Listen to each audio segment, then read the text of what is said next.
Welcome back to her haven. It is now late October and the garden is truly gone. This may be our last tour to still see plants standing in the beds. How sad to see that the tomatoes still producing, but the leaves are all dried up due to the cold weather. My long beans are also gone. Look at this. The asparagus leaves began to turn yellow.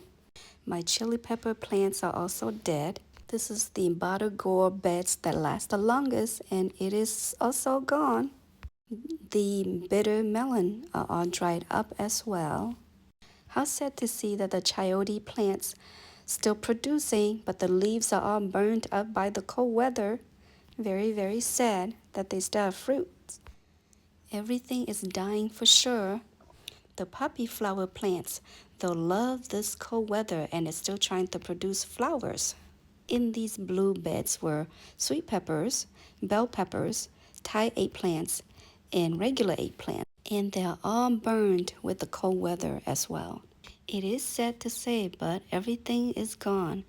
And again, this may be the last time that plants are standing in the beds. Until next time, thanks for stopping by.